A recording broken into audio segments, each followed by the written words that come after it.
సంగారెడ్డి జిల్లా జోగిపేటలో మాజీ ఐపీఎస్కు చెందిన భూమిని నకిలీ పత్రాలు సృష్టించి విక్రయించాలనుకున్న ముగ్గురిని పోలీసులు అరెస్టు చేశారు. మాజీ ఐపీఎస్ ప్రభాకర్ రెడ్డి ఆందోళనలో 22 కోట్ల 23 లక్షల విలువ చేసే భూమి ఉంది. ఈ భూమిని కొందరు దళాలలో నకిలీ పత్రాలతో ఓ బిల్డర్కు విక్రయించేందుకు ఒప్పందం కుదుర్చుకున్నారు. బిల్డర్ నుంచి 11 లక్షల రూపాయలు అడ్వాన్స్ తీసుకున్నారు. అమ్మకం గురించి తెలుసుకున్న మాజీ ఐపీఎస్ జిల్లా ఎస్పీకి ఫిర్యాదు చేశారు. రంగంలోకి దిగిన పోలీసులు దళారి సంజీవ్ రెడ్డి సహా మరో ఇద్దరిని అరెస్టు చేసి రిమాండ్కు తరలించారు.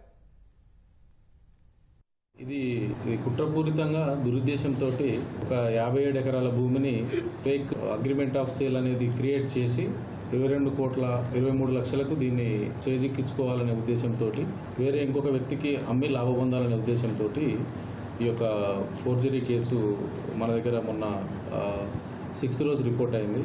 ఫోర్జరీ కేసు 6th రోజు రిపోర్ట్ అయింది. దీంట్లో 3 వ్యక్తులు భాగస్తులు ఉన్నట్టు మనం ఇన్వెస్టిగేషన్లో ఫైండ్ అవుట్ చేసినాము.